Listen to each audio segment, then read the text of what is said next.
keenya Oromoo. Hin qabna wanna hunda. Yooshi kan kee jira mani dhuunfaa keetii.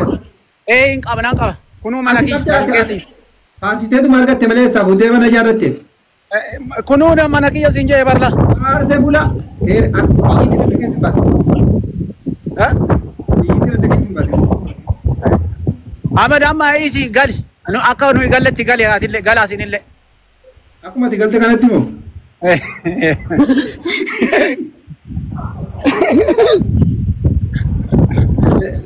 Iddoo biiroo keetii deebi'ee. Har'a bare Sanbata. Kanaafuu gali jechuun baay'ee bareeduma namni waliin makamee waliin galee taphatee waliin jiraate shaggumaatillee dhugumeettee innis immoo waan beefi qabaa akka itti galu qabasi sirriidha garuu waaqni immoo hundaa waaqni tokkichi kan uume Oromoo tokko haa godhu. Kana qofa isin hundaa walitti makamnee waliin yaadamuu hundu. Ahmad gidee hunda arraba malee nu arrabsuu malee arraba malee wata qabanni beekan hin jirani bar. Arraba oduu taane dhugaa rabbiin dhammaan sitti mu'an warri tokko wal arrabsa malee wal arrabsa nu bate garuu hin qalladaa gadi ba'aa jaa'in taphata.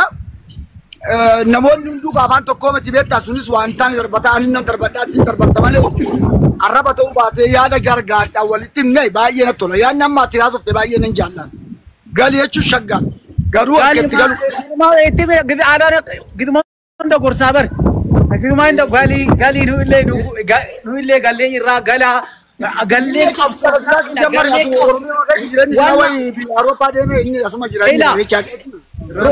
Rabbirra wanta ati gaafattu kun eessatti galuudha silaa Oromiyaa keessa Somaalee jirra moo Keeniyaa moo Suudaan keessa jira moo Eertiraa keessa jira kan galan eessatti galuudha gaafichi eessatti nu galchuu? Galatooy galleeti wanna haftetti itti qabsoofna qabsoon amma kilaashii bichaa moti bar si galeera. Galatoo wanna nurraa hafte itti qabsoofnas kara nageenyatiin. Waan tokko dhugaa dubbachuudhaan Ahmadoo wanni amma reefa kalee keetii nagaachi jechaa ture gaafii qaba ture beektaa. Gaafiin kee maali zoonaan jette namoonni as jala jiru gara namooti kaase nama 450 minaaminaatu tura. Dhugaadha. Ifa Oromoo qabsooftanii ifa Oromiyaaf qabsooftanii wanta kitti bichaa jechuun ani qaama hunda keecha'u isin biraas qaama gamanaatis dhiibuu isin qabu isinis tuquun qabu garuu akka gaafitti hundaan an gaafadha. Oduu isin jirtanuuyi silaa qaamni mootummaa dirqamatti qaba ifa biyya bulchee dirqama tarkaanfii fudhachuu qabu silaa fudhachuu qaba yaa ta'u isinillee hin jirtan alagaan maaliif cinaa seenaa nutti roorrisaa oduu ilaalaa mandoo oduu isin jirtanuu maaliif cinaan tuqame maaliif wanna baalagoota kophaadha dhuftu kana kan keenya silaa akka maatiitti haa fudhannu maaliif baalagee badee dhufu kana oduu isin jirtan Oromiyaa keessa baalagee seenaa jechuun barbaadan isa waliigalaatti Ahmadoo isa dhugaas gaaf amma danda'amu. Dhaggeeffadhaa gaashee rabbirra eebbifamaati dhugaa rabbi jechuudha baalagoonni hanga faarfannaa mootummaatiif hanga waraana mootummaa lafa kanaa. Mamme assalamu alaikum. Waalaikum salam wa rahmatullahi ta'ala wa barakatuh. Deema lafa keessa hin ati dabaltan. Narratti dabalina. Eenyuudhaati? Mucaa biyya keessanii mootii bitaa ta'e. Gurba? Masana beri. Abet mamme. Video bayne.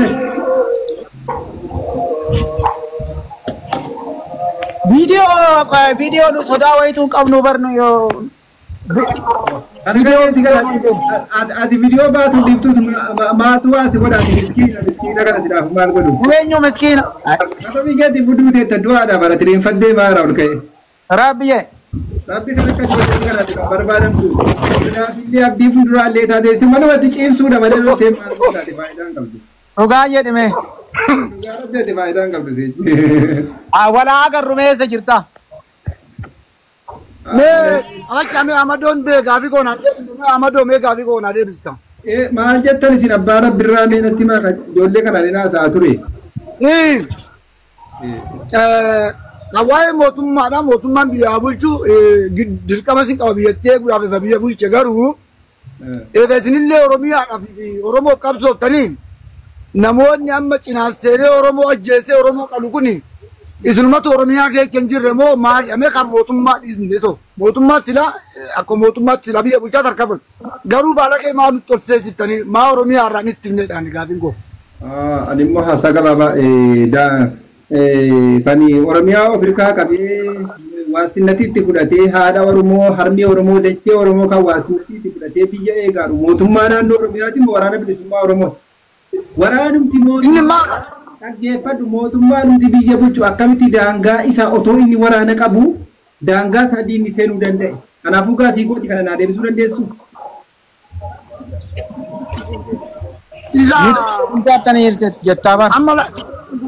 Amni mootummaa amma fakkeenya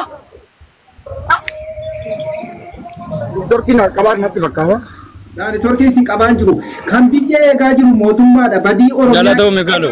Oromiyaa nuti bulchaa irraa hin jira ertaamoti. Maal amma dirqama amma akka waliigalaatti mootummaan biyyattii guutuu an bulchu dirqama san qabu biyyallee kan eegu daangaa kamiinuu kallattii kamiinuu qaama mootummaa sirrii nu gaadha. Mootummaatu dirqamatti fudhateera mootummaatu eega daangaa. Garuu akka wannooti tiroksaa jitti dhufaniittu si jala deemaniitu oduu kanatti nagarre oduu isaa hin agarre. Manni Oromoo saamamaa jiru. Kallattii lachuun amma qaama mootummaa gara mootummaatti irrattillee gama kechallee gaafii nan qabaa. Mootummaan jiru mootummaan meekuma biyyaattu haa ta'u. Isinillee mootummaa gara biraatiin hin jirtanii maalumaaf daangaa seenanii uummata Oromoo qalanii saama warri alagaadhaa jechuun barbaada. Mootummaan immoo dirqama isaatti akka seera kan gaafis qabu kan mirga guutuutti fudhatu Oromoo mootummaa. Garuu isinillee ni jirtan. Maa nutti roorrisa alagaan maa nu qala alagaan isin hunda kechanuun gaafadhan qaama mootummaatillee qaama kechanillee. Alagaan dhufee nu qalaaru wayii dhugaa isinitti dubbachuudhaaf haadha Oromoo ajjeesaaru waraanuma mootummaa kan abbaa Oromoo ajjeesaaru waraanuma mootummaa kan ilma Oromoo geessee mana hidhaatti illee mana hidhaa keessaa gabbaasee ajjeesaaru waraanuma mootummaa qaamuma mootummaan hidhachiise kanatu iyyuu ofii isaatii ajjeesee alagaan Oromoo ajjeese tokko hin jiru kan qaama mootummaa keessa jirutu uummata Oromoo ajjeesee mana Oromoo gubee haadha Oromoo ajjeesaa jira alagaan daangaa kamii cabsee Oromoo ajjeese tokko hin jiru waliigaltee mootummaatiin kan Oromoo du'aa jirus warra sanatu karaa banee fi karaa hundatti agarsiisee iddoo hundatti tolchee fi jennaan dhufanii uummata Oromoo ajjeesaa waliigaltee mootummaatiin. Dhugaa dubbachuufi ila haame maa wal somnaa dhugaa dubbachuufi. Mee wagane jettu kun mee akka dhugaatti haasofnu mee sirriidha qaama nama akka uummata tokkotti bakka bu'ee haasa'aatis akka uummata tokkotti bakka bu'ee haasa'e maaliif dhugaa dubbachuufi guyyaa ilaal na dhaggeeffadha Ahmed dhugaa oo dubbanne kan ajjeesus ka du'aa jirus Oromoodha guyyaa Oromoon kara lamaan ajjeefamaa jira.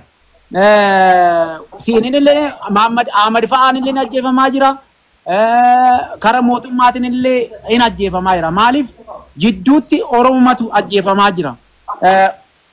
Ahmed hin jira dhugaa baay'ee amma Ahmed inni jechuun harkatti hin qabin amma lakki Ahmed qoositan isin fakkaatee kan maqaa keechan Abbaan biraas hin kabajamu. kan maqaa keechan hin daldalu jira Ahmed dhugaatti lakki Ahmed kan maqaa keechan hin daldalu jiraachuu danda'a bar sin taane amma ofii fudhatina maqaa keechan maqaa kana dabalisummaa uummata Oromootiin dhokatee halkan kassaamee qaluu jira nama an dhoksee saamuu jira dhugaadha kun. Kana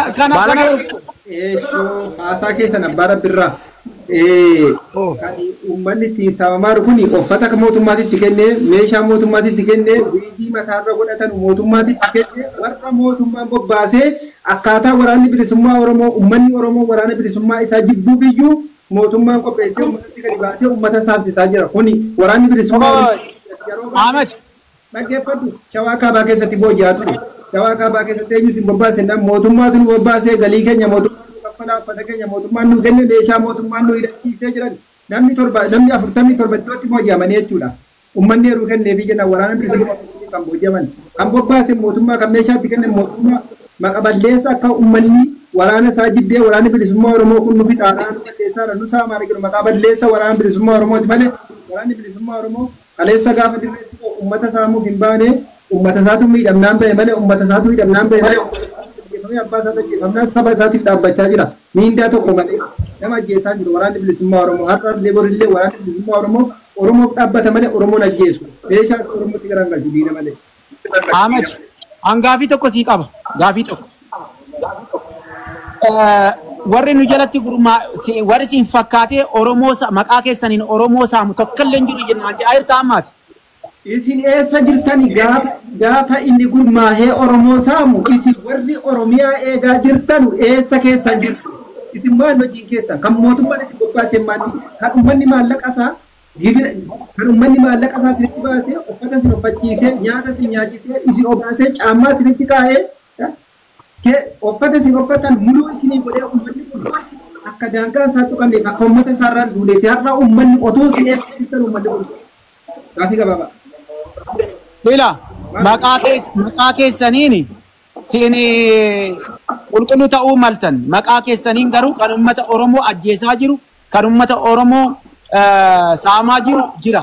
Ahmad ofii wanni godhi malaaka ofii hin godhin siigalee dhugaan jirtu. Warri Oromoo saamaa turanii Wallagga lixaa kanarraani Wallagga ba'aa kanarraani fakkada abdiisaa galee jira. Abbaan cirrii tokko ta'an abbaan cirrii darbanii deemanii waraana 700 ol qabu isaanisuma ammaallee waraana bilisummaa Oromootiidha. Maaliif warra mootummaa hidhachiisedha. Shawaa keessa kan zooraa ture jaarsanyiidha waraana isaa fudhatee galee hamma rakkoo tokko shawaa keessatti ka'aan jiru yoo ka'aa jiraate warruma jaarsanyiirraa warra galatu warra mootummaan deebi'ee hidhachiisee ammas uummata irratti bobbaasee jira maqaa waraana bilisummaa Oromootiin warruma mataarraa murre warra mataarraan haadamne hidhattoota jaarsanyiin fuudhee gale keessa namni 300 ol deebisee bobbaafameera jedhani maqaa waraana bilisummaa Oromoo balleessuudha. Shawaa keessa kuwwama ifaan ifatti lafa jiru. Wannos kaani.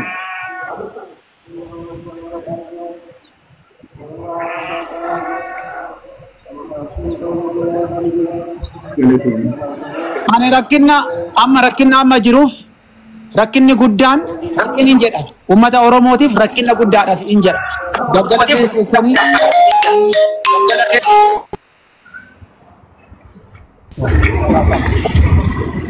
anama akka waliigalaatti akkama godhamu mee furmaan isaa maadhame Ahmad Waattillee nutti hime. Furmaan isaa Ahmad fa'aa galuudha. Ahmad fa'aa galan kara. Yaatti mee qalbii guddaa amma isaa yaadalan. Ahmad fa'aan tamma galanillee galuu baate illee rakkoo qabu. Wayyaa rabbirraa. Ashi dubbadhu si Ahmad. Iddoo hin deebiin eessatti galuudha. Oromoon eessatti gala waraana bilisummaa Oromoo? Gala. Dhaggeeffadhu rabbirraa. Itira. Uummanni Oromoo qawween gabroomee qawween bilisa baha. Uummanni Oromoo kan inni har'a leeborillee argatannatee galuuf hin jiru. Waraanni bilisummaa Oromoo yoo dabalamee itti leenji'uu ta'e malee yoo leenjii isaa jabeeffachuu ta'e malee waraanni bilisummaa Oromoo kaleessa waraana dhabuudhaaf uummanni Oromoo gabroomaa ture. Har'allee Ahmad seencharii nu irra jirru amma moti amma gidee qawweetii moti Ahmad gideen yeroo qawweetii moti siin jedhaa jira bar. Ahmad yeroo qawweetii moti. Dhaggeeffadhu mootummaan nama jiru sirna kaleessa bulchaa ture har'allee biyya bulchaa jira. Kan sii galuu qabu sirni Minilik immoo jijjiiramuudhaaf Oromoon abbaa biyyaa ta'uudhaaf waraanni bilisummaa Oromoo dhukaasee injifatee gaafanni biyya baasaa qabate iyyuu sirni sunillee jijjiiramee uummanni Oromoo waan fedhii isaa waan barbaade argachuu danda'a gaafa waraanni bilisummaa Oromoo injifatee galeedha sun mootummaan immoo gaafii uummata Oromoo deebisu hin jiru ganaa Oromoo dhumti malee waraanni bilisummaa Oromoo immoo sinii gogoomee harka kennatee galu tokko hin jiru waraanni bilisummaa Oromoo kan kaleessa manaa bahee fi qabeenya dhabeen baanee beela'een baanee saamuudhaaf hin baane dhabee manaan baane gubaa haadha isaatii fi abbaan isaa fuuldura isaatti ajjeefamee ilmi isaa fuuldura isaatti rasha nama gubatee bahe. Dhageessaa gabrummaa mataatti baatee jiruu fi gabrummaa sana jibbaa bosonatti harka laatee bosona keessa jira malee nyaata dhabee miti dhugaatii dhabee miti barumsa dhabee miti wallaalaa miti doofaa miti waraanni bilisummaa Oromoo warra hayyuu warra beekaa jira injineerota jira waraanni bilisummaa Oromoo keessa. Eessatti gala? Eenyutti galudha? Dachee Oromiyaa irra jira silumayyuu eenyutti gala immoo eenyutti gala? Gaafiin Oromoo qabsoo gaafiin Oromoo akkuma duraanii qawweedhaan deebiti ammallee. Gaafiin uummata Oromoo uummanni Oromoo afaan qawweetiin cabee afaan qawweetiin gabroomee afaan qawweetiin malee gaafiin uummata Oromooti. Jijjiiramni hin jiru qoy jijjiiramni hin jiru gidee hunda kilaashumaani jijjiiramni hin jiru jijjiiramni Oromoodhaaf jira yoo ta'e du'a bichaa haadha Oromoo ajjeesu ilma Oromoo ajjeesu ilma Oromoo hidhuu mana hidhaatii baasanii hayyuu Oromoo ajjeesu beekaa Oromoo ajjeesu weellisaa Oromoo ajjeesudha jijjiiramni. Hoggaa 50 hoggaa 40 irraallee kilaashumaani deebiin. Har'allee seencharii biyya dhaggeeffadhu qabsoon keenya dhumaa hanga dhumaa akka jeneraal Waaqoo guutuu akka Taaddee Birruu akka Abishee Garbaa akka Elemoo Qilxoo akka Maammoo Mazammil itti wareegamnee dhabama taane malee qabsoon keenya hanga galma ga'utti namni duuba deebi'u hin jiru kana mataa keessan keessaa. Qabsoon kilaashiin bichaa mootii obboleessoo qabsoon kilaashiin bichaa mootii. Dhaggeeffadhu nuti qabsoon keenya karaa kilaashiitti amanna Uummanni Oromoo qawweettaman.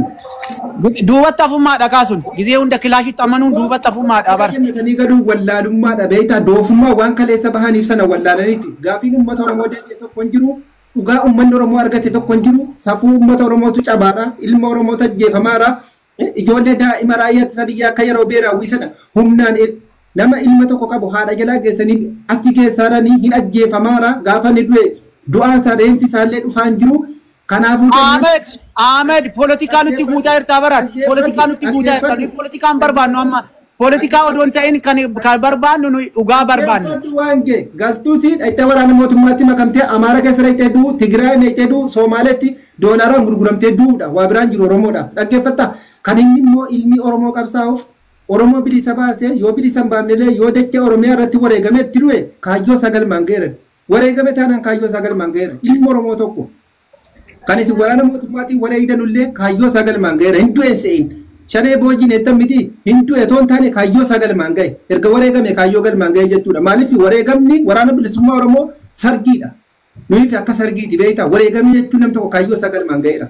Bakka kanaaf datee beesin uummata Oromootiif wareegamni rakkinni hin jiru mooti amma raal rakkinni hin jiru mooti bar rakkinni wanni haftee hin jiru wanni Oromoodha wanni Oromoo taafee hin jiru jechuu mooti bar rakkinni hin jiru mooti rakkinni gizee hundaa hoggaa 40 har'aallee hoggaa 40 har'aallee kilaashiidhaan kan lolaa jiru har'aallee kilaashiin maaliif karaa nageenyatiin maal wanna haftee sani karaa nageenyatiin maan qabsoon maa Oromoo tokko goone maan qabsoofneedha amma addaan cicciramuun kenna diinaf taana malee ammallee duubatti nu harkisuu dhabsi. Kaayyoon keessan duubatti Oromoo harkisaa jira. Sigalee dhaggeeffata. Kaayyoo keessan kan asitti mabraatii ibsanii kan achitti misooma jetanii Oromoon misoomarraa dhaggeeffata misoomarraa dhimma hin qabu. Irreecha keessan irraa dhimma hin qabu. Irreecha bakka jirutti irreeffata. Dhaggeeffata. Uummanni Oromoo uffannaa fi dibannaa keessan irraa dhimma hin qabu. Bilisummaa mataa isaa ofiin bulchuu barbaade. Biyya isaa irratti jechuudha. Biyya isaa irratti har'asi tabbaatee iyyuu qabeenya isaa irratti tabbaateetti farramtee biyya alaatti ergitaa fi uummanni qabeenya isaa irratti sangaa isaanii gurgurachuudhaan fuudhee lafa gabaa keessa iyyuu birrii 400 itti gabbarii 500 itti gabbarii bal'ootti ol galfadhu yoo achi gadi baasee 500 itti gabbarii baafadhu waan akkasii jedhaa jirtan qabeenya isaa irratti Oromoon gabbaruun qabu. Maaliif gabbarama biyya isaa irratti qabeenya isaa irratti gabbarachuun qabu. Maaliif ofiin of bulchuu danda'a Oromoon miliyoona 65 attamitti gaafiin ammallee ofumaaf of bulchaa irraa Oromoon namni tokko bulchaa hin jiru ofumaaf of bulchaa irraa ammallee of bulchu hin jiru obboleessa dhaggeeffadhu ofumaaf of bulchaa irra yoo dhuguma Oromoo taatee keessa jiraatu Oromiyaa kamirra deemiiti mana hidhaa naannoo Oromiyaa jiru mana hidhaa federaalaa keessa jiru Oromoo mana yoo saba biraa keessa argite Oromoon immoo badii maaliif hidhame waa'ee siyaasaatti bicha hidhamaadha haasaa sobaatiin maqaa xureessanii kan hidhara waa'ee siyaasaatti Oromoon isaa meedhamaa jiru nama guddaa hidhamaa jiru. Dhugaa seettani Ahmado dhugaan dubbadhaan abbaa bees kanan isinis mootummaa tole sodaa tokkoon qaban nasaadha. Kan du'aa jiru Oromoodha. Haadha Oromooti. Obboleessa keetu alamaadha. Kanatu du'aa jira, sitti du'aa jira, kanatu du'aa jira, kanatu du'aa jira. Amma oduu akka qalbiitti ta'an amma akkuma sapheen haasaa jiru. Qaamni kuni qaamni mootummaa keessatti kan nama isaanii nama miidhaa jiru hedduu jira. Kuni waan sobaa sitti himaa jechuudha. Mootummaa fakkaatee kan halkan saamu jira dhugaadha yes jira. Isin keessa illee kan halkan guyyaa isin fakkaatee dhokatee uummata saamu jira. Garuu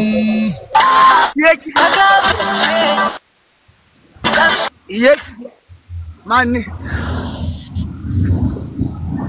jechuun manni haati Oromoo du'aa jirti bu'aa jirti qabeenya Oromoo gubachaa jirti. Ani kallattii lachuu irrattuu gaafii guddaan hin qabadhan.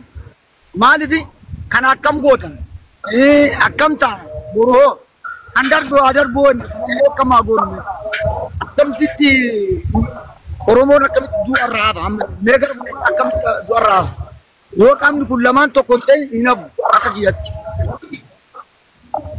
Qaamni mootummaatis qaamni hidhatee badee jirus yoo walitti tokkoomeen dhufini akka jirruun kana lafarraa dharagamne dachee kan dhufee alagaan duratti ruurisa kana qabadha. Qaamni lachoo jechuudha karri mootummaatiinis isinillee. Kanaaf yoo danda'ama. Ani waan isin gaafadha abbaan ifama isin abbaa qoonaa taatan ani immoo gaafii tokkon isin gaafadha. Rakkoo qabu.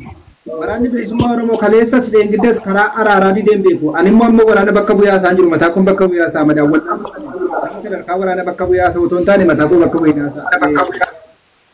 Kaleessa waraanni bilisummaa Oromoo biyya keessatti jaarsummaan dhuun ta'u innaan biyya keessatti jaarsummaan dubbatanii abbaan gadaa maarree jedhamu dadhabame Taanzaaniyaa kottonnaa kana hariiquu Taanzaaniyaa keessattuu waan fedha keetiisiif goonaa fedhii uummata Oromoo nutu xumuraa harka kennadhaa waraana keessan fuudhaa galaa jedhamu ajajaa waraana bilisummaa Oromoo hin beektaanii nan beeka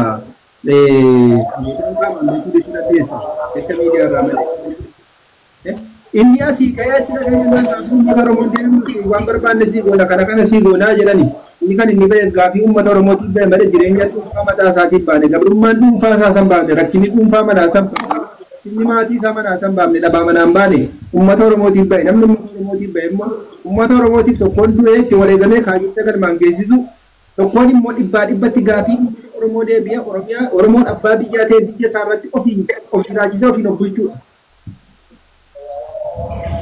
Kana kasi waraanni bilisummaa Oromoo dideeraadhe Taanzaaniyaa dhaqee moonnaa abbaa rabbiirraa abbaa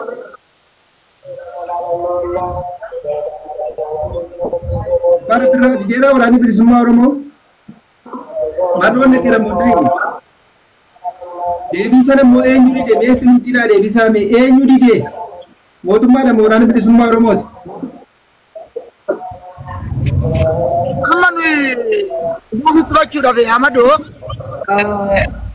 ama san biras guyyaa sanis biran jirru waaqa fi rabbi beeka kanuma miidiyaa irratti olola dhageenyu malee wanni bira teenyee agarre hin jiru. Anis bira teechee agarre anis bira agarre kana waaqni haa beeku malee ani kan marroon gadi baasee dubbatesi angaafi uummata Oromoo bakka bu'ee dhaqe amaanaa uummata Oromoo harka jira kaayyoo uummata Oromoo galmaan gahee hin gallaa kaayyoon uummata Oromoo deebiin gaafiin uummata Oromoo immoo hin deebi'e taanaan waan galluuf hin qabnu jedhe waan ifa bilisa waan tokkoskiin wayii qabnu jettee miti uffata keessatti walitti himnu gaafii uummata Oromoo hin deebisu qabeenya waan barbaade siifan godha Oromoon suutuma waan inni barbaade hin goonaa fi atamma waraana fuudhee waraana koo fuudhee ammataa kootiin hin baane uummata kootiif hin bahe jedhee didee gade kun dhugaadha moo soba.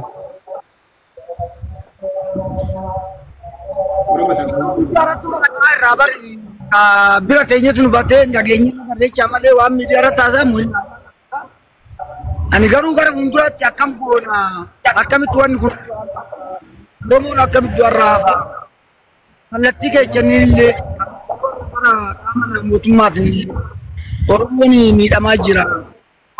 Kanaaf yaadatu hanga dandeechan Oda daddan bakka alagaan akka seenee nutti roorrimne isinillee mootummaa bichaan amma dandeechani baalageen akka seenee nu minne waaqa sodaadhaa dhugaan isin jaa qaamni mootummaatillee qaamni keechanillee isin hundi keechan mee alagumta akka nu minne ofii keenyaas wal miidha walaa miinu nutti alagaan akka nutti seenee dhoksan nu minne nurraa eegaa bichaan kana bichaan bu'a silaan gara mootummaatti gara warra bosonaa jiru atau Oromoodhaa walis miidhu warri bulkaawwan cabsu kaasila guyyaa waaqa beekaa isa waaquma kadhachaa irra akkuma mee alagaan nutti seenee hudduu keenya nurraa dhoowwaa hamma dandeechan kana bichaan isin gaafadhaan. Ishi daqiiqaa tokko abbaa rabbiirraa jiitu.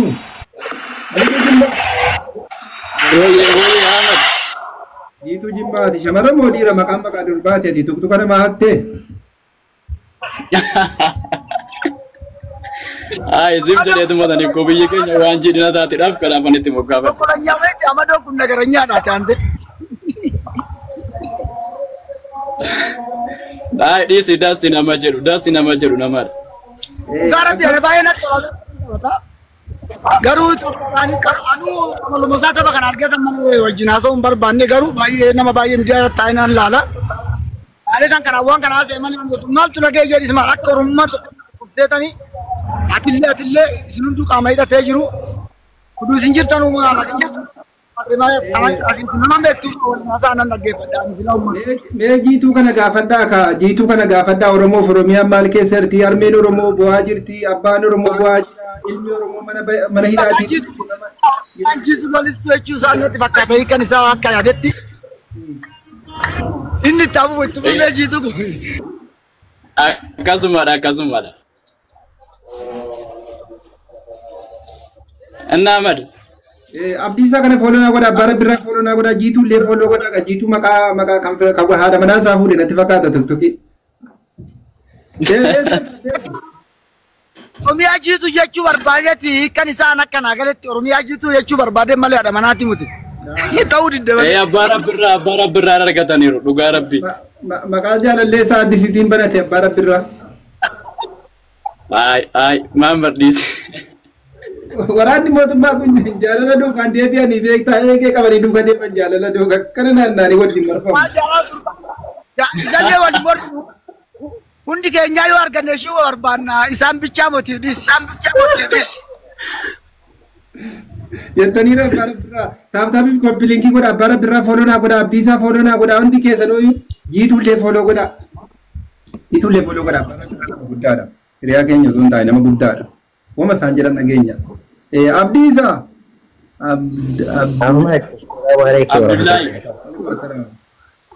Akkam nagaa jirtan gaariirra jirtanii jawaadha.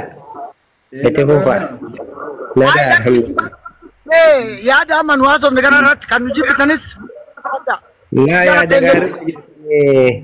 Yaadni nu haasofne kan akka danda'ametti akka rabbirraa ilaalcha rabbirratti tokkummaa kiyyaan barbaade malee ani qaama barbaadee jiru sin qaama mootummaa sin hundi Oromoo garuu aga danda'ametti dhageenyi garan kan jiran hunda keessa nuti kan naaf tokkicha sun hundi keessa naa obboleewwan kooti.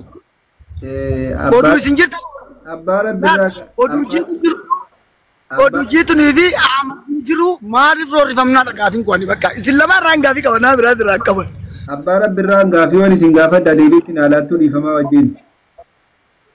Meeshadha. Waa kana immoo nama gaafachuu nan jaalladha beeki haasaa kana immoo hamma dhaqee asii isaa qabu tan gaafadha gaafii.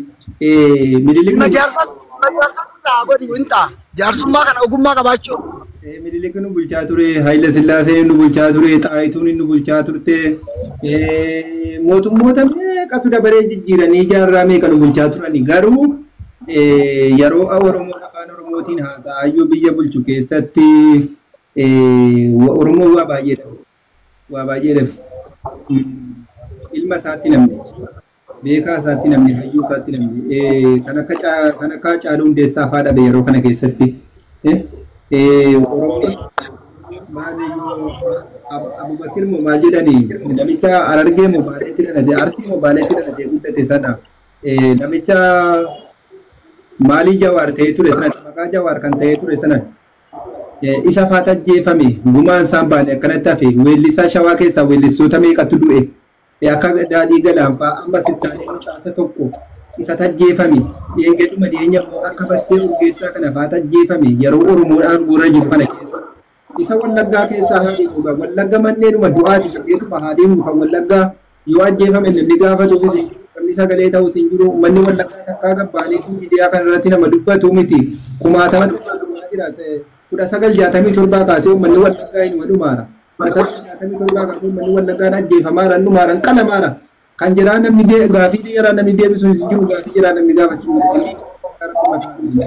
Oromoo sagalee ta'uuf hin jiru Oromiyaa maaliif kana harii erga Oromoo oppidiyoon kaleessa oppidiyoo turtee har'ammoo Oromoo taatee biyya bulchaa turtee yoo jijjiiramte warruma kaleessa oppidiyoo wajjin Tigiree wajjin Oromoo hidhanii ajjeesaa turantu har'a kana Oromootti addeebi'anii Oromoodha jedhanii maqaa Oromootiin bulchan yeroo kana keessatti immoo Oromoon beekaa of keessaa dhabde rasaasa jiraatiin rasaasuma uummatummaa hidhachiiseen iyyuu magaalaa keessatti nama baay'eetu dhabame nama baay'eetu bu'e nama baay'eetu wareegame dhumaa warra kanaa nam tokko bahee beeku hanga guyyaa har'aa mi'aati maal jetta Oromoo yeroo akkana du'eera beekaan Oromoo akkana ajjeefameera inni akka Baqqalaa Garbaa kun fa'aa nama har'a biyya isaarra jiraachuu danda'u biyya isaa keessaa argatamee biyya namaa jira Yoosiif gale Oromoodhaaf waggaa 12 waggaa 8 nama hidhame Baqqalaa Garbaa kun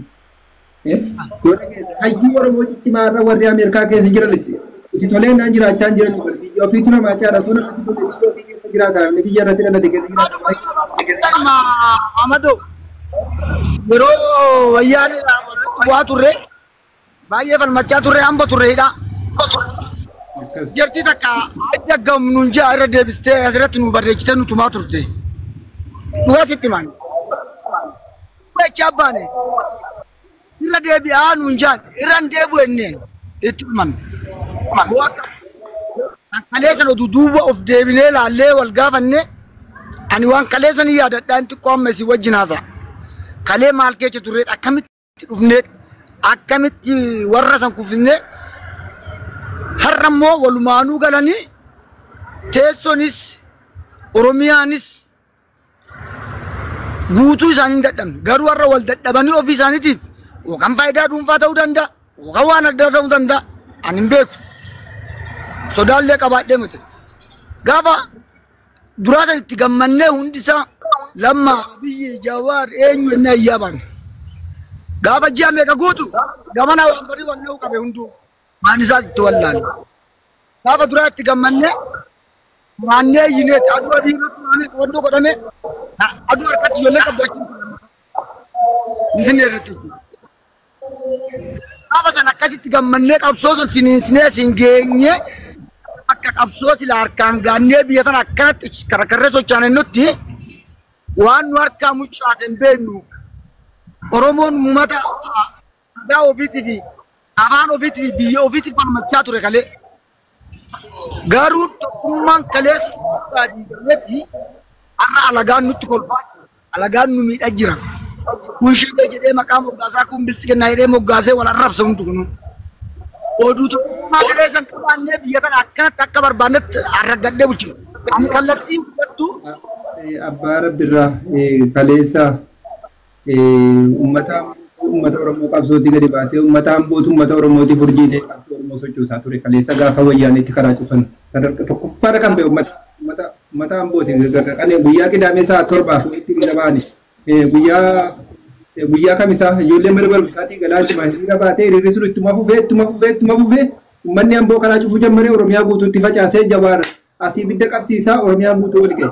Ishi mootummaan kaleessa maqaa sanaan aangoo irra ba'e takkaa gadi ba'ee guyyaa tokko wareegamtoota ijoollee kaleessa anaaf jecha aangootti na baasuuf jecha lubbuu isaanii aarsaa godha jedhee guyyaa tokko alaabaa Itoophiyaa federaalaa kana gadi buusee ijoollee kanaaf guyyaa tokko yaadannoo jedhaa jedhee beeka. Qeerroo 5,000 yaadannoo jedhee beeka.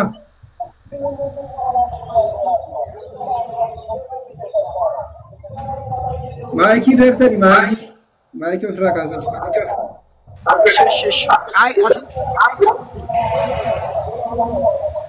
Guyyaa tokko gadi ba'ee yaadannoo ijoollee kaleessa wareegamtoota 5,000 jedhee beeka. Maaliif hin jenne ijoollee kana tuffatee moo ofii isaatii immoo beekamtii isaatiin aangootti dhufe moo dandeettii isaatiin aangootti dhufe kan aangootti isa fidee Oromootitti wareegame qeerroo Oromootitti dhume beekaa Oromootitti dhume hayyuu Oromootitti gubate rasaasa laphee isaa rasaasatti qabee adda isaa rasaasatti qabee ofii isaatii lafa ta'eedha dhiigni isaa dhangala'ee bishaan ta'e dhiiga Oromoo kaleessaatiin aangootti baasee guyyaa tokko yaadannoo ijoollee kanaa hidhee beekaa gadi ba'e siidaa nam tokko dhaabee maaliif hin dhaabne maaliif tuffatame maaliif tuffatame ijoollee Oromoon maaliif tuffatame inni Oromoodha maal nu godhe aangoo irra jira Oromoodhaaf maal godhe faayidaan isaa maali Oromoodha.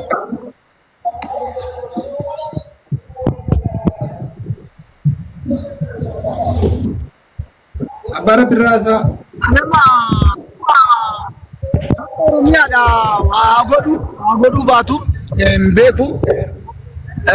Dhugaadha Oromoon sa'aatii kanatti nageenya dhoowwate akka bishaanitti nageenya beelee akka midhaanitti sittan himan. Misoomallee kan dursu nageenya. Dubbachoo ta'e nageenya.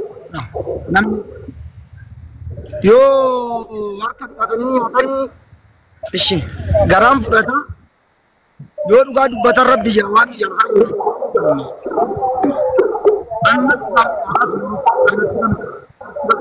bakka nageenya misoomni deemaa gammachuun nageenya dorgecha bobbee gala kunatti illee gaafidha misoomni silaa misoomni barbaachisaadha jijjiiramni silaa magaalaa maal godhame kuni silaa gaarii garuu bakka ummanni wal nyaataa wal hidhaa jirutti ani baay'ee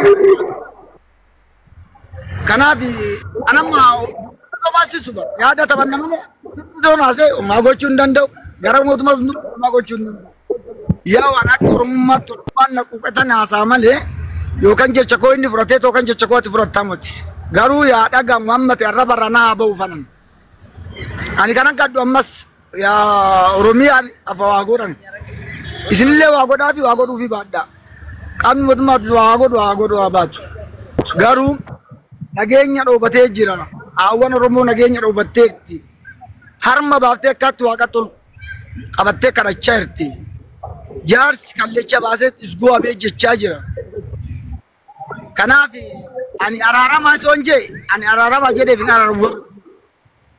Anamman dandeetti yaa waaqa kan nu uumte yaa rabbi tokkicha jedhee waaqa kadhadhee nageenya biyya tanaaf nan kadhamu. Yoomiyyuu taanu jechuudha. Qaamni mootummaattis akka miidhamu hin barbaadu. Qaamni warra hidhatee badeerus akka tuqamu hin barbaadu. Hundaa nagaa naa godhi jedhee ni kadha. Hamma danda'ametti waliin oduu.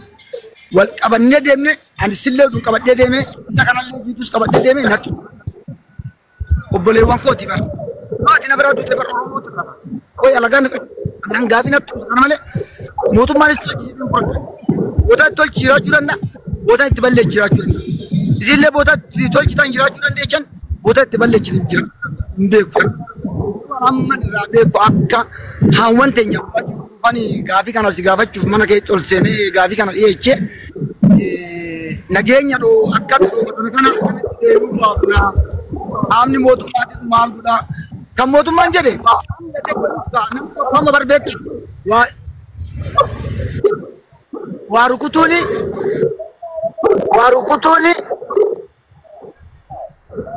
nagaduun maaliif jennaa yaabuufi rukutuun maaliif jennaa camu nagaduun maaliif jennaa yaabuufi Oromootis kaayyoo qabatee manaatee kaayyoo qaba jechuudha. Kanaaf ka hunduu kaayyoo qabatisan galmaan ga'uudhaaf milkeeffachuudhaaf tattaafireera. Beeknu jechuudha. Eenyu akka mootu hin beekon. Mootummaa mootee qabni sun mootee hin beekon. Waraanas mootii hin qabu. Waraanas mootii hin qabu. Irratti kanaaf akka Ahmadittis akka amma nama akka Ahmaditti jiituu fi Ahmadii wajjin haasaa jira jechuudha. Kanaatti nageenya kana akkamitti baafnu hawwan keenya akka deebi'uuf nuun gaafadhe. Isin lamaan wajjin nama biraa mutan jaalmarroo mootaa biyyi ismooti isin wajjin haasaa jiran. Haati teenya kan dhoobatte akkaawwan teenya kan dhoobatte nageenya kana akkamitti deebuu baafna. Silaanis dubbadhu homaa gochuu hin dandeessu akka dubbatte homaa gochuu hin danda'u. Hamma dandeenye akkanumatti walumarra keenya miidiyaa kanarratti dubaluma jaalannee wal tuquu baannee walii qarannee Ahmad naa obboleechaa jiituun naa obboleechaa. Kanaaf bakka nageenyi dhoobbatamaa jirutti ani bakka nageenyi dhoobbatamaa jirutti Ahmad walii galatti sagalee maayikiin daddeebi'aa jira. Kanaaf nageenyi manni dhoobbanne kan akkamitti akka deebi'u wal baafnu hin gaafadha. Kanaaf nageenyi oduu jiraate waan hundattuu deemna bakka nageenyi jiratti immoo waan hundatti deemu natti ulfaataa kan kanarraa fe'an haadha Oromootiif abbaa Oromootiif akkoo teenya kan harma teenya hootee guddisaa akkamitti nageenya kana deebuu baafna warrumta sirra jiru waliin taphannee wal gaafanna Ahmadoo keessa jiitu atillee jechuudha akka nama tokkotti nutu wal gaafata amma qaama biraa biraa akka maa goonu akkamitti tokkummaa keenya cimsanna kanan jiru gaafii nattee kanarraa kanaaf itti fufa. Jiitu yaada qabdaati Abdiisaalii kana Abdiisaalii kana foonodhaa godha hundi keessanuu Abdiisaalii foonoo godha gadi qabaatu Abdiisaalii foonodhaa godha jiitu yaada qabdaati.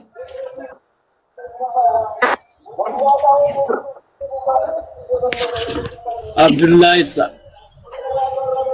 maal jette mammee? Yaada qabdaati. Yaada qabda. Yaadaan qabu maaliif seete beektaa? Ani garuu makalaakaadha. Akkeessan jira. Akkeessa toon jiraadhu garuu kaleessa waan Oromoo irratti gaggeeffame guntaa yaasabu baay'ee natti dhagama.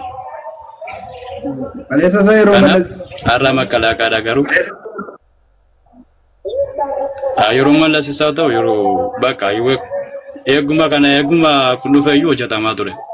Maalas hani dheengadda sibiiliin ture.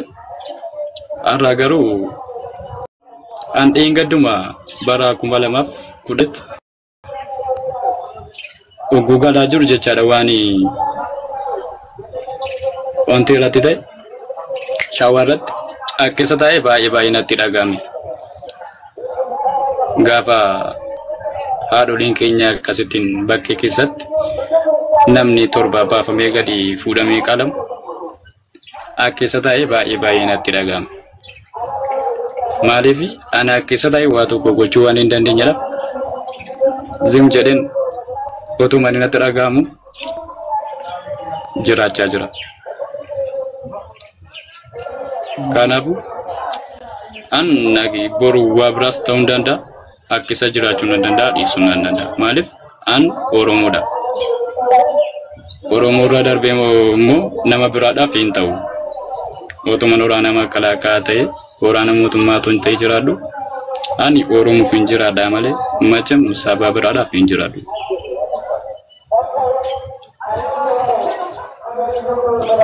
Kanaafuu yaannan qabu kanaadha. Yaa'u maaliif du'aa eeguuna akka Rabbiin gar tokkotti nuuf deebisu du'aadhaan bira dhaabbanna akkuma ta'e Rabbi akka tolu nuuf haa godhu. Kanaadha kanaan qabu mammi seenillee sa'aataa macha'u hojii galuudhaafanii walitti deebina. Ishi adoo kiyya fayyadamu. Bain koi galatoo bi awwaat keenya yoo yaa shawaar kafuun assalamu alaikum warahmatullahi wabarakatuh ni jenne. Jiitu bain jiitu kana irraa gaaffii qabaa jiru. Har'a uummanni keenya arsii keessatti illee bakka tokkotti rasaasaan yookaan boombiidhaan fixaa jiru jechuudha. Tokko gaafa akkas uummanni keenya bakka tokkotti boombiin fixanii isin maali? Impaayira kana jalatti warri har'a marcuma qabdanii eessa jirtu? Keessatti isin hidhaniiru ilmaan Oromoo taatanii gaafa ilmaan Oromoo har'a qeessaa irraa buqqa'u daangaan Oromoo kabachiifamuu didu har'a kan ijoolleen achi keessa turanii har'a keessaa ba'an hedduu jiru jechuudha. Kana dirqamni namni sitti dheeru tokko jiru ijoolleen achi keessaa bahan hedduu jira jechuudha. Kana gaafa har'a Oromoo qeessaa irraa buqqa'u abbee kaleessa seenaa dhagaa ture bara. Sirna Minilik ilmaan Oromoo irratti gochaa ture kaleessa seenaa dhagaa ture. Har'a immoo maatu ta'aa jira. Masgiida keessatti har'a bakka tokkotti kan har'a boombii itti darbachiisaa jiru impaayira kana. Sagalee uummata keenyaaf haa taanu dhumaatii uummata keenya irraa haa dhaabbatu. Kan jettee raatee silaa gadi baatee raatee irraa dubbachuu danda'u qabdaa jechuudha. Sigalee kanaaf eessa jiraadhu dhaggeeffadhu eessa iyyuu jiraadhu dhugaa uummata keetiitii fi dhaabbachuu danda'u qabdaa jechuudha. Uummanni har'a bakka tokkotti har'a masgiida keessatti rashanamu amantii fakkeessanii raatanii waan meeqa impaayirri kun har'a ilmaan Oromoo irratti tumaa jiru jechuudha. Sin eessa jirtu keessaa bahuu danda'u qabdu yookaan immoo cuma keessa teessee hojii hojjechuu danda'u qabdaa jechuudha. Fakkii diroon itti buusanii kaa'anii raatanii fannoo uummata tirgee raatanii uummata fichisiisu. Maal achi kiyyaa gaheen kake?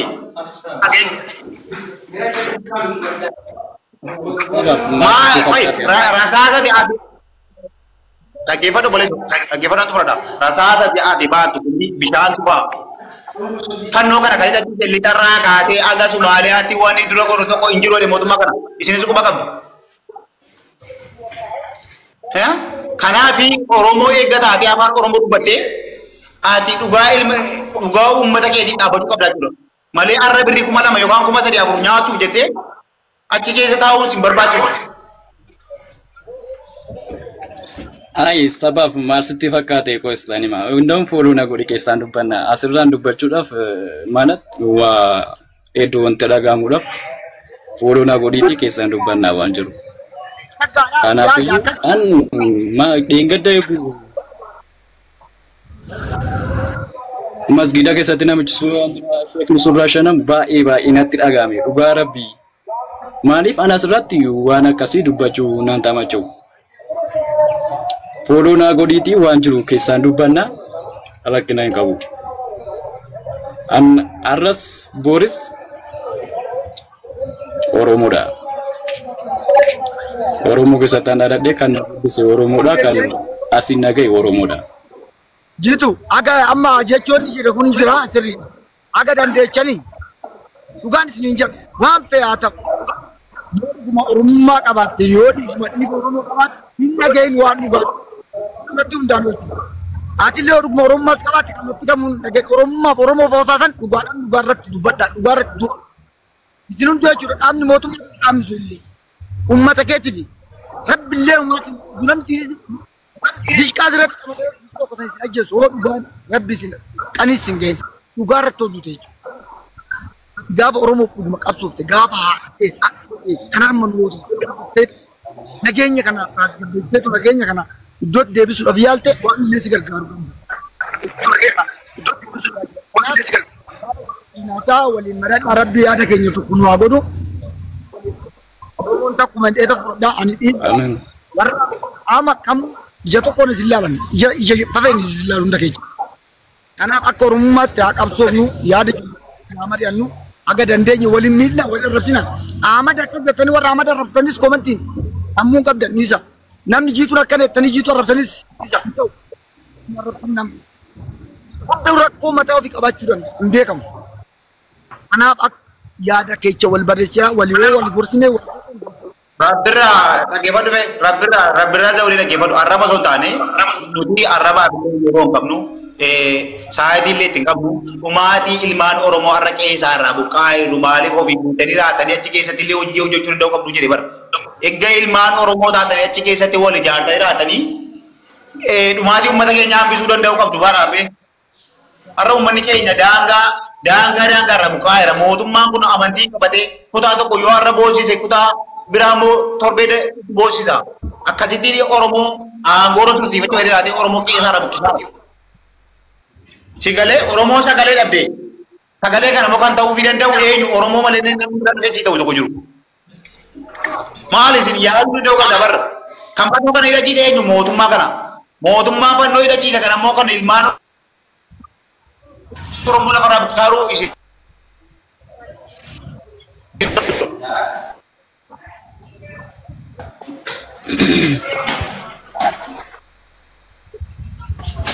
Sababi masih fakkaatu nama koyi waan asitti himu tokko dhiifama faana as keessatti angin Oromoodha. Oromoo tuntuu Muhammad amma keessa turte miti Muhammad. Dia tulis waan achi keessa jiru namni bakka dubbataniif. Bakka kanaafiyyuu asraddan yookaan immoo keessoodhaan dubbannaa rakkinaan qabu sababa faana. Gaafa akkasuma gaafatanii asirratti beekaa natti fakkaata gara. Ahmad dhaabni tokko itti qabaa jiru yeroo baay'ee waraana kana bukkeenaa yaadaanis haa ta'u deeggartaa. Ijoollee deeggartoota waraanaa ABO Boosafoo yookaan immoo jaallattoota keessaa kan foolootii guddaa qabu si malee jiru. Kanaaf ati immoo yeroo baay'ee sagalee uummataa hin taata. Dhumaatii uummata keenyaa yeroo baay'ee tura. Kan nu sagalee taanu gadi baanee waa'ee dubbachuu danda'u qabnu waa'ee uummata keenyaati. Maaliif har'a uummanni kun nurkatti yoo dhumanii borree uummata fixiraatee eenyuun bushuuf deema? Eenyuu jijjiirachuuf deema? Kun har'a kutaa tokko yoo fixe mootummaan kun kutaa tokko yoo fixe kutaa tokko akkasittiin dabaree naqaa fi jiraachuudha. Sini galee?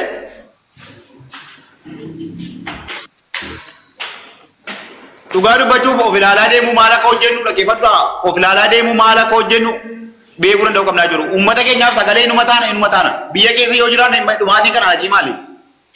Kanaan achii ganaanuu wanni nu tokko maali?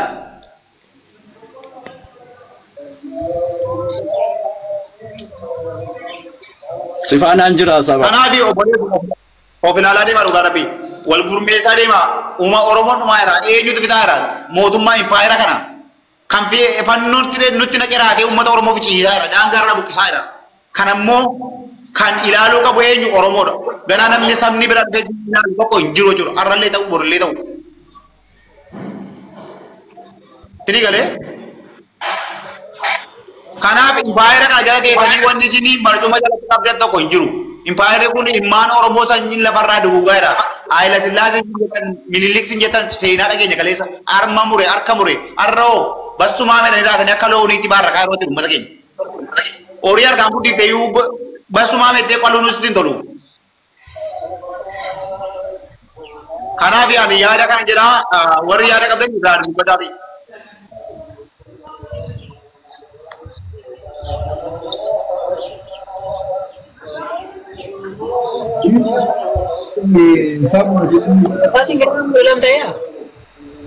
Gitu hati dia kan?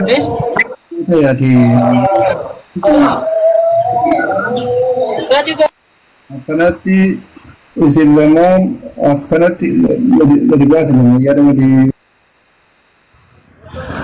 Amado dhugaa dubbachuuf rabbiilleen umurii si haadheera jechuun mee mana kee kana mana marii godhime. Mana Oromoon itti mari'atu. Mana Oromoon rakkoo itti furatu nu godhi. Haga dandeenyu haga beeynuun ani aarasaati sibira taa'ee waa'ee kanarratti nan lallaba. Sibiratti dhaabbanne manni kee mana Oromoo haa ta'u. Mana qabsooti maxam mana Oromoon itti mee tokko yaami hundaa galcha akkuma reefu yaamsan koottaa qaama mootummaa yaada irraa fudhadhu. Atillee yaada gaarii gumaachi. Akka Oromootitti bakka akka iyyuu beeka tokko ta'e. Dhugaa Rabbi ani baay'ee yaada kan kee yaada bilchaataa tokko hoggaasutti baay'inaan dhagaan nan argaa danna. Mee amma dandeechi. Dhiisi waa'ee qabsoo waa'ee waraanaa dhiisanii ateettee beekan ijee hundaani suni guyyaa waan ijee uma araramne tokko taanee wajjin gaaf tokko walitti makannee walitti dhufnee nyaachuu dandeenya rakkoo miti isa waan ni jira haga dandeechi akka Oromummaatti akkuma Oromummaaf quufamtu haga dandeechi qaama mootummaatis jechaa miti waan feesin ajaan hayyee jedhiin malee rabaa fi oduu waan ta'an nageenyaaf karaa wannooti ittoo fidde waaqni sin jaalata garuu wal arrabsaa anoos si arrabse atoon arrabse faayidaa qaba hin qabne akka Oromoo tokkotti mul'achuu wal arrabsuu baannee oduu wal gorsinee oduu waliin dhaabbannee alagaan nutti seenu alagaan nu mo'atu alagaan nu seetu gaafa anifatti wallollee alagaan nu jidduu seenee maal godha Ahmadiif Rabbirraa jidduu keenya seenee ibidda facaasa beektaa kanaafuu anam akka Rabbirraatitti mana ittiin wal geenyee mari'atan mootee baay'een itti gamu kanaaf bifa sanni oduu itti nu deemte gaadhaa garaa bal'adhu anis sochi arrabsee koomantii anis si barreechaa arrabsu anis arrabsee kooman taatooti Ahmad hin barreessin haadha koomantii harki barreechaa barreechu kan koomantii barreechaa barreechu namni dhugaadhaan Oromoof quuqamu Oromiyaaf quuqamu yoo taate koottu nageenya akka kuni haala jiru rakkoo jiru waliin teenyaa mari'an nama dandeenyu tamma irraa beeknutti oduu wal arrabsuu hin taane jechuudha. Kana bichaan Ahmadootti dubbadhaa yoon immoo dogongora qabaadhes dogongora foonaa himaa nan sirreeffadhaa kallattii hundaanuu jechuudha. An akka nama tokkootitti haati teenya nu harkatti boo'inii bichaa afaan lallabaa jira. Ani immoo waraana lamaanii waaqni nu asirreechuu rabbi tokko gochuu danda'a guyyaan hin beekamu hunduu sawwaa gatti kadhannaa haga dandeenya immoo tokkummaa keenya cimsuudhaaf wal biraa dhaabbannu jaa walii galattanii Ahmadoodhaan kana bichaa itti dhaammadha. Kan kanarraa fooloo nu godha waliin jiraannaa jechuu barbaada. Akkasi bakka mari'anna amma yeroo tokko iyyuu kottaati nama fidaati nama jijjimaa nama gurguddaa fidaa kottaa walumaan marii geggeessina eessatti abbaa Rabbirraa maayikiirra jirtu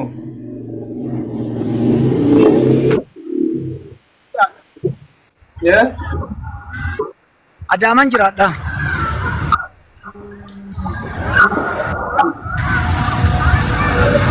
Magaalaa Adaaman.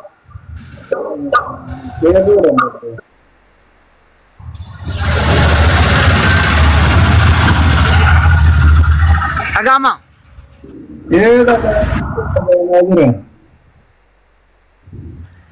Dhaloonni koo aanaa boosatti garuu kanan jiraadhu Adaamadha. Kaa hojiin kaa oolmaa gad nama oofti joornaata illee hojjennee yan.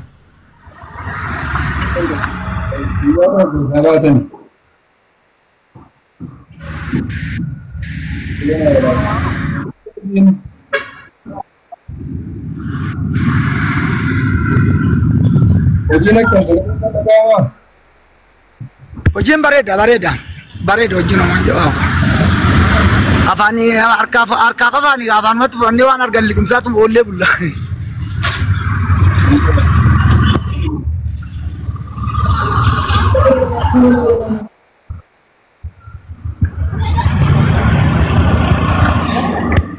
Warra lamaan fuudhunaa godha. Warra kana lamaan fuudhunaa godha. Haa ta'u rakkoon hin jiru abshir. Warra kana lamaan fuudhunaa godha.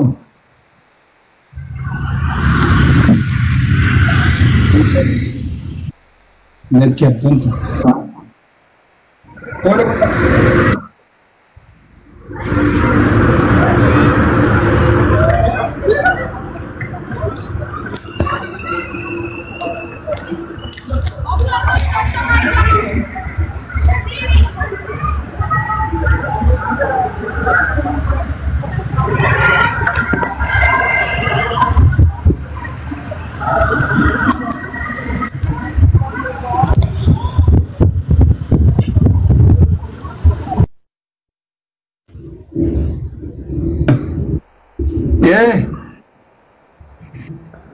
Asra. Assalamualaikum. Waalaikumsalam. Video banaddu.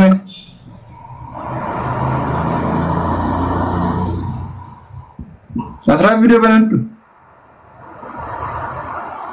Mabratiin badee jira garuu na bira. Mabratiin badee ragaa feetu. Dukkana. Maal akka?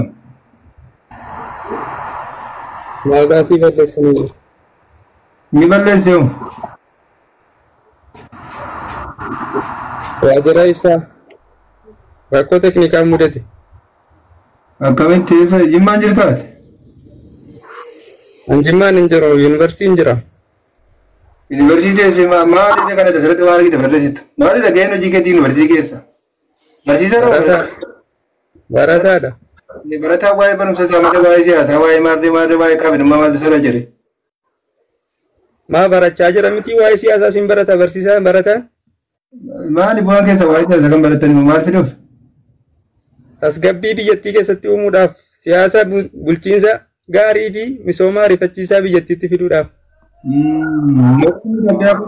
Hanga yoonaatti mootummaa meeqatu dabaree jijjiiree Itoophiyaa kana bulche? Itoophiyaan biyya taati. Ati